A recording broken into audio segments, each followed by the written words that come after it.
마가복음 14장 1절부터 11절까지의 말씀 다 같이 읽도록 하겠습니다. 이틀이 지나면 유월절과 무교절이라. 대제사장들과 서기관들이 예수를 흉계로 잡아 죽일 방도를 구하며 이르되 밀란이 날까 하노니 명절에는 하지 말자 하더라. 예수께서 베다니 나병 환자 시몬의 집에서 식사하실 때에 한 여자가 매우 값진 향유 곧 순전한 나드 한 옥합을 가지고 와서 그 옥합을 깨트려 예수의 머리에 부으니 어떤 사람들이 화를 내어 서로 말하되 어찌하여 이 향유를 허비하는가? 이 향유를 300데나리온 이상에 팔아 가난한 자들에게 줄 수 있었겠도다 하며 그 여자를 책망하는지라. 예수께서 이르시되 가만두라. 너희가 어찌하여 그를 괴롭게 하느냐? 그가 내게 좋은 일을 하였느니라. 가난한 자들은 항상 너희와 함께 있으니 아무 때라도 원하는 대로 도울 수 있거니와 나는 너희와 항상 함께 있지 아니하리라. 그는 힘을 다하여 내 몸에 향유를 부어 내 장례를 미리 준비하였느니라. 내가 진실로 너희에게 이르노니 온 천하에 어디서든지 복음이 전파되는 곳에는 이 여자가 행한 일도 말하여 그를 기억하리라 하시니라. 열둘 중에 하나인 가룟 유다가 예수를 넘겨주려고 대제사장들에게 가매 그들이 듣고 기뻐하여 돈을 주기로 약속하니 유다가 예수를 어떻게 넘겨줄까 하고 그 기회를 찾더라. 아멘.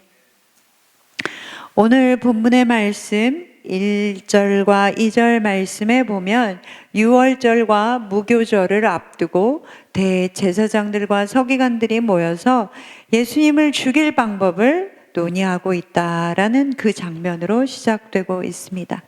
그러나 이들이 명절이 코앞이라서 밀란이 있을까봐 거사를 뒤로 미루었다라고 성경은 말씀하고 있죠. 그러나 이렇게 예수님을 죽일 방법을 논의하는 장면 전에 예수님께서 하나님의 사람들에게 명령하신 것이 있습니다. 우리는 이것을 반드시 기억해야 합니다. 14장 전 14장의 맨 마지막 절에는 이렇게 경고하고 계시죠. 깨어 있으라. 내가 너희에게 하는 이 말은 모든 사람에게 하는 말이니라 하시니라. 왜 예수님께서는 본인의 죽음과 고통을 앞에 두고 깨어 있으라라고 명령하셨을까요? 세상은 예수님의 죽음이 가치가 없다라고 말하고 사단은 예수 그리스도의 죽음을 헛되게 만들려고 거짓말로 우리를 속이려 합니다. 예수 그리스도의 죽음으로는 우리가 자유할 수 없고 우리가 하나님의 자녀가 될 수 없다라고 세상과 사단은 이야기하죠. 믿는 사람들조차 세상의 거짓말에 사정없이 흔들리며 세상의 가치를 정신없이 따라 살아갑니다. 사랑하는 성도 여러분, 예수님께서 우리에게 깨어 있으라라고 말씀하십니다.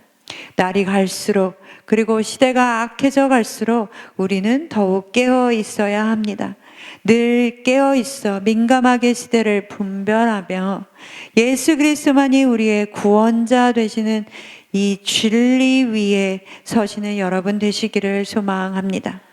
그렇게 오늘 본문 1절과 2절에서는 대제사장들과 서기관들이 예수님을 죽일 방법을 논의한다라는 것으로 시작해서 오늘 본문 맨 끝 10절과 11절에 보면 예수님의 제자 중에 한 명인 가룟 유다가 예수님을 사람들에게 넘겨주려고 대제사장을 찾아가서 모의를 꾸미는 장면으로 마무리되고 있습니다. 그러니까 오늘 본문의 전체 앞, 뒤가 이런 내용으로 채워져 있는 것이죠. 그리고 그 중간의 내용은 우리가 너무나 잘 알고 있는 예수님의 머리에 향유를 붓는 내용이 삽입되어져 있습니다. 자, 이렇게 예수님의 죽으심과 관련된 내용 중간에 향유를 붓는 내용이 들어가 있다라는 것은 이 말씀도 예수님의 죽으심과 밀접한 관계가 있다라는 것입니다. 이스라엘 백성들에게 있어서 유월절과 무교절은 매우 중요한 절기입니다. 우리가 잘 알고 있는 대로 유월절은 출애굽 사건, 즉 애굽에서 해방된 것을 기념하는 절기입니다. 이 유월절을 통해 우리가 해방되었고, 그리고 하나님의 언약의 백성이다라는 정체성을 이스라엘 백성들은 다시 확인합니다. 그리고 유월절 다음 날부터 시작되는 7일간의 절기가 바로 무교절입니다. 실제로 그렇다 보니 이 두 절기는 거의 연속된 절기로 그들에게는 지켜졌고, 실질적으로 한 긴 절기처럼 여겨졌습니다. 이스라엘 백성들은 유월절의 절기가 다가오면 집안에 있는 모든 누룩을 철저히 제거했습니다. 이것은 죄와 부정한 것들을 모두 버리고 하나님께 헌신하겠다라는 정결의 상징적인 행위이기도 합니다. 그리고 또한 무교절에는 누룩이 들어가 있지 않은 빵, 즉 무교병을 먹었는데, 이것은 어제 남은 것이 섞이지 않은 완전한 새것, 그것을 의미하는 것입니다. 이스라엘 백성들이 무교병을 먹는다라는 것은 단순히 음식을 먹는다라는 것만을 의미하는 것이 아니라 과거의 삶과는 단절하고 이제 새로운 시작을 다짐하는 표징이 되는 것입니다. 즉 출애굽하여 하나님의 언약 백성 된 사람들에게는 이제 애굽의 삶은 종살이나 우상 숭배나 죄된 습관 등 이런 것들은 완전히 끊고 새로운 언약의 백성으로 거듭나는 결단이 필요한 것이죠. 그리고 그렇게 살겠다라는 상징이 바로 무교절인 것입니다. 사랑하는 성도 여러분, 예수님께서는 유월절 기간에 십자가에 달리셨습니다. 앞에서 말씀드린 대로 유월절 어린 양의 피는 죽음에서 건져냄을 상징하는 것입니다. 그리고 이제 예수님께서는 세상의 죄를 지신 하나님의 어린 양으로서 인류의 죄와 그리고 죽음에서 인류를 구원하여 주셨습니다. 오늘 본문에서 예수님의 고난의 사건의 시작이 유월절과 무교절에 맞닿은 시점에서 시작하게 하신 것은 결코 우연이 아닌 것이죠. 이것에는 하나님께서 우리에게 유월절은 구원의 은혜, 대속의 피를 우리에게 기억하라 라고 말씀하시는 것이고, 무교절은 그런 우리가 이제는 새로운 삶과 성결에 헌신된 삶을 살아가야 함을 보여주시는 하나님의 섭리가 들어있는 것입니다. 사랑하는 성도 여러분, 예수 그리스도의 십자가의 사건은 단순히 우리의 죄를 사했다, 그것으로 끝나는 것이 아닙니다. 예수 그리스도의 십자가는 우리에게 새로운 삶을 시작하는 그 시작을 열어주는 사건이 되는 것이죠. 유월절의 구원의 은혜는 무교절의 새로운 삶의 헌신으로 이어져야 하는 것입니다. 선창의 성도 여러분, 그리스도 안에서 옛 것과는 이제 단절하고 새로운 삶으로 나아가시는 여러분 되시기를 소망합니다. 그렇다면 이제 새로운 삶으로 나아가는 삶의 모습은 어떠한 것인지 한 여인을 통하여 좀 살펴보도록 하겠습니다. 오늘 본문에는 아주 값비싼 1년을 꼬박 일해야만, 그리고 그것도 한 푼도 쓰지 않고 모아야만 살 수 있는 향유를 여인이 가지고 나왔습니다. 그 여인이 그것을 미리 가지고 있었던 것인지 그날을 위해 구입한 것인지는 알 수 없습니다. 그러나 그 여인이 이 값진 것을 가지고 나왔습니다. 3절 말씀에 보면 이렇게 말씀하고 있죠. 그 여인의 행위가 어떠했는지 그 여인의 행위에 대해서 분명하게 말씀하고 있습니다. 매우 값진 향유 곧 순전한 나드 한 옥합을 가지고 와서 그 옥합을 깨트려,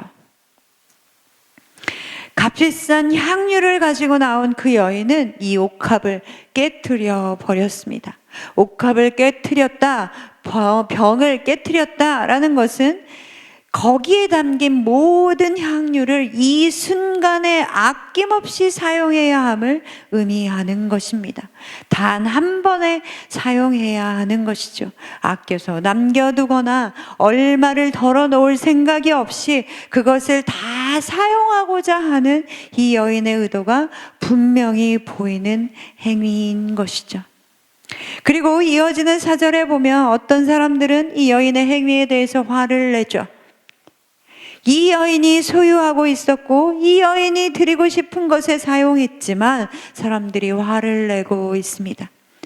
심지어는 책망까지 하고 훈계까지 하는 그런 상황이 벌어집니다. 그리고 이 어떤 사람들 사이에는 제자들도 속해져 있었습니다. 그리고 이들은 그것에 대해서 이렇게 생각합니다. 왜 향유를 이런 식으로 허비하는가? 왜 향유를 이렇게 허비하는가? 그러나 그것에 대해서 예수님께서는 6절에 그가 내게 좋은 일을 하였느니라 라고 말씀하십니다. 이 여인은 허비한 것이 아니라 자신이 가진 가장 좋은, 가장 큰 가치를 예수님께 드렸습니다. 오늘 본문 8절과 9절의 말씀을 같이 읽어보겠습니다. 8절과 9절의 말씀입니다. 그는 힘을 다하여 내 몸에 향유를 부어 내 장례를 미리 준비하였느니라. 내가 진실로 너희에게 이르노니 온 천하에 어디서든지 복음이 전파되는 곳에는 이 여자가 행한 일도 말하여 그를 기억하리라 하시니라. 아멘. 예수님께서는 여인을 칭찬하시면서 두 가지를 말씀하시죠. 첫 번째는 그 여인의 이 행동은 힘을 다하여 예수님의 장례를 준비한 것이다 라고 칭찬하셨습니다. 그리고 두 번째는 복음이 전해지는 모든 곳에서 이 여자의 이야기도 함께 전해질 것이다 라고 말씀하시죠. 사랑하는 성도 여러분, 예수님께서 이 여인을 칭찬한 이유는 돈보다 예수님께 가치를 두는 것이 옳기 때문입니다. 우리는 무엇에 가치를 두고 애를 쓰며 살아가고 있습니까? 예수님이 죄인을 위해 흘리신 보혈의 가치를 여러분은 어떻게 믿고 계십니까? 예수님의 죽음으로 우리는 죄와 사망에서 벗어나 하나님의 백성이 되었고 영생을 얻었습니다. 이것은 그 무엇으로도 얻을 수 없는 생명을 은혜로 우리가 받은 것이죠. 우리는 예수 그리스도의 보혈의 가치를 기억하고 가장 귀한 것으로 그것을 여길 때 우리는 예수 그리스도를 전할 수 있습니다. 우리가 태신자를 정하고 복음을 전하려고 기도하고 애를 쓰고 있습니다. 보혈로 얻은 새 생명으로 다른 사람들을 살리고자 애를 쓰는 삶을 살아가야 하는 것이죠. 예수 그리스도의 보혈이 귀하기에 한 영혼이라도 우리는 더 살려야 하는 것입니다. 예수님께서는 오늘 본문에도 우리에게 말씀하십니다. 온 천하에 복음을 전하라. 그리고 향유를 바친 이 여인의 일도 기억하라 라고 말씀하십니다. 사랑하는 선창의 가족 여러분, 우리의 삶에 있어서 가장 귀하게 여길 것, 그것은 예수 그리스도의 보혈의 공로인 것을 잊지 않고 살아가시는 여러분 되시기를 소망합니다.